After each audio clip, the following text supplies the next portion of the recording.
What is going on, guys? My name is Landon, and I am proud to present an announcement that's actually happening today. If you guys know about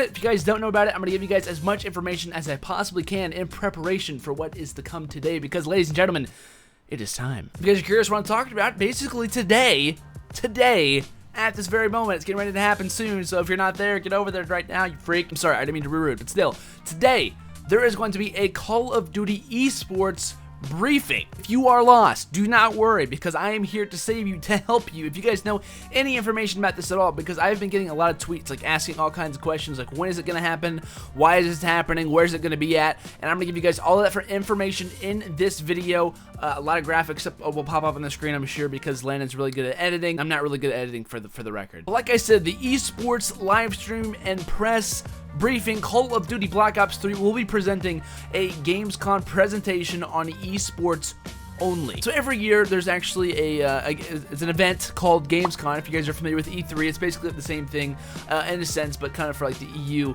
And Gamescom is being hosted in Germany. This event is to have video game companies kind of talk about their game, to have a live briefing of what the game is going to be about. And for Black Ops 3, since they already gave their presentation at E3, they're going to now give their esports briefing and talk about everything esports today at the time, which I will now talk about. Like I said, it is today, August 5th. If you're watching this at any other time, I'm sorry, but you're a little bit out of the loop. You didn't watch my video on the day of. But still, August 5th at 7 p.m. CEST. So that's like a European time. I believe that's for like Germany, where they're actually going to be at. So if you guys are curious what time that is 1 Eastern, 12 Central, 11 Mountain Time, and 10 Pacific Time. So if you guys are curious at all, I'll put a link in the description to all the times. If you guys can't understand English, then I'm sorry, but still, all those times are what time it is going to start at. So are they going to, just talk about it, or are they actually have people play? Well, you are in luck, my good friend, because I'm sure you're asking yourself that. The entire event is going to be hosted by Scott Lowe,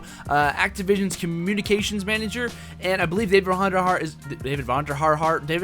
is actually going to be there also, kind of giving his 1-2 cents, talking about everything that is to come with this game in the esports setting. Along with those guys, we're going to have a lot of familiar faces at this event as well. We're actually going to have Mr. X and Maven be casting over this game. They're going to get a look, I guess, at the new casting features implemented. We'll see what happens with that. But we're also going to have 8 players to play 4v4 against. As we all know, that's the esports setting. It's 4v4 in Call of Duty. Now, I'm going to list off the 8 pro players who were going to be at this event. So starting off, we're actually going to have Censor, TP, Buzzo, Tommy, Kivy, Gotaga, Flex, and Merc. Now, you guys know probably a couple of them, but you probably don't know a lot of them either. So Censor, as we know, a Call of Duty pro, currently not really playing anything, but he is going to be at this event.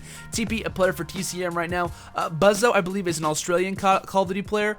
Tommy is a very well-known EU player. Kivy, I believe, is from Austria, but I think he's playing in Australia. I'm not really sure, but still. Gotaga, the French monster, the most well-known French player in the entire Call of Duty French community.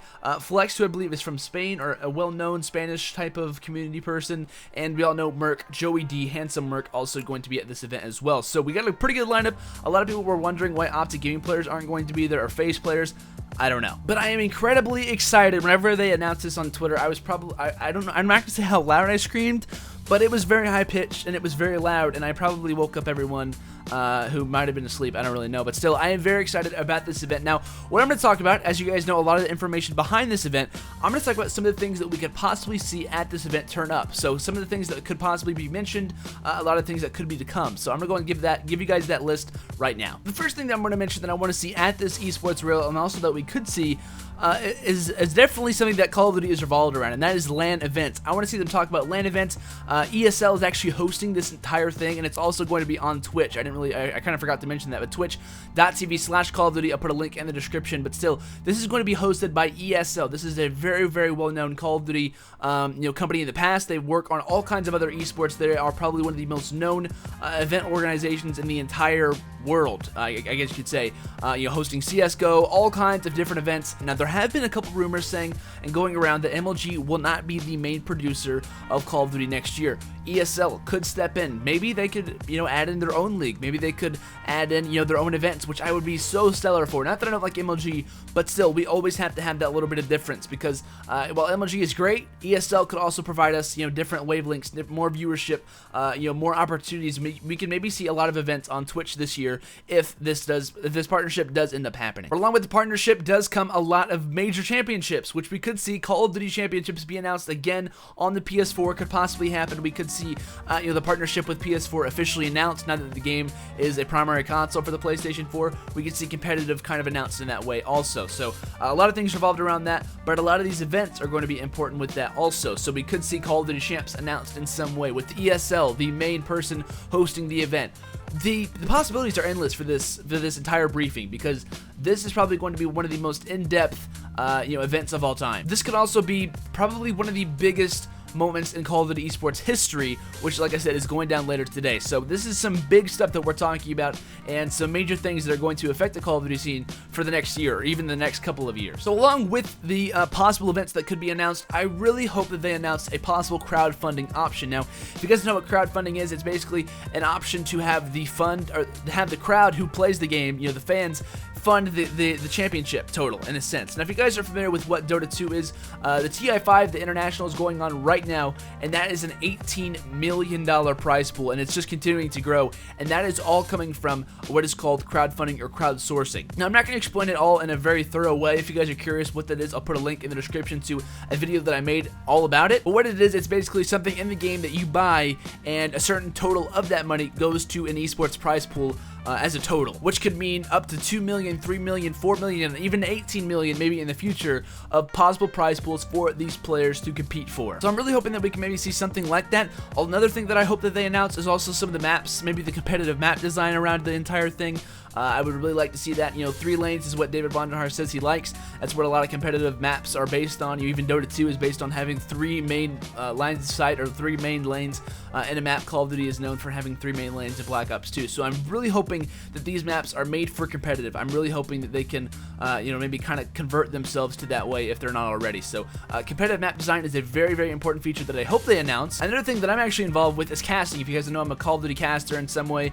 Something that I really want to see is maybe some improved casting tools, or maybe a new COD caster that we haven't really seen before. A new feature would be absolutely amazing. Just watching the CSGO events, you can really see the amount of time and the amount of preparation they put behind the casting model, because that's what everyone is watching. When you're on that stage and say you're casting, for instance, I've been in that situation before, and you're trying to make the presentation of how you're casting as entertaining as possible, and sometimes the game just isn't really doing it for you, so you try to do interesting stuff.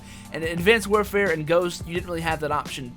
In Black Ops 2, they implemented the new CODcaster mode, which is absolutely mind-blowing, and was probably one of the best things that we've ever seen. So I'm looking for them to add in something new. Hopefully they do. If they don't, we'll, it'll be okay, but still, they'll most likely have the Black Ops 3 CODcaster mode for later this evening. Another thing that I hope they talk about is at least ranked. If you guys don't know what ranked play is, it's basically a system in Black Ops 2 where you could rank up, get to higher levels, and you could ultimately be one of the best players in the game based on what rank you really have. So, and that was probably one of the funnest things to do in competitive Call of Duty. It wasn't just playing the game, playing pubs. You had a very cool ranked system that you could use. And in Advanced Warfare, they also had that. In previous titles, they've had it also. But in Black Ops 2, they just nailed it down really well. And I think if they, kind of revisit that and have it better, in a sense, like where you could have it all the time, you could show your rank on your player card, that would be insane. So just ranked play, I hope they talk about it in some way, because that is an esports variant in a sense, kind of for public players. And the final thing that I want to see announced in this Black Ops 3 esports briefing is something along the lines of a dedicated server. Dedicated servers are basically what a game provides to their title of whatever game it is, and it makes it so the host is coming from their game, not a certain person in the lobby. Now, ever since Black Ops 1, I remember, I've been around for a very long time in the YouTube community. Every single game title that we talk about, we say, is dedicated servers ever an option? Can it happen? Would it ever be an additive to a game? I believe Battlefield actually has it as well, but a lot of other games have it. And I want to see dedicated servers in some form or fashion, because you always talk about pros. Online Call of Duty is way different from LAN Call of Duty, which is true. It is true. And I'm hoping that in some way they can provide dedicated servers where players can't necessarily bag each other about it or get really mad about it, because if you have dedicated servers, there's not really a way to argue with it because it's basically the best connection that you can get where everyone has the exact same advantage or the exact same model exactly. So with all those things I mentioned, I think that's actually it for the video. So hopefully if you guys learned anything about this, or if you've learned any new information, make sure to leave a like, and hopefully if you guys really enjoyed it, to make sure to subscribe if you haven't already. It really does help me out. And guys, make sure to watch the event. It's getting ready to happen hopefully soon if you're watching this, and hopefully if you revisit after it's over, hopefully it lived up to my expectations, as I'm sure it will. So guys, thank you so much for watching this video. I'll see you guys later. Have a great day, and until next time, I'll see you guys later. Peace out. I just did this twice, but I don't care. I'm watching it right now. I'm going to the stream.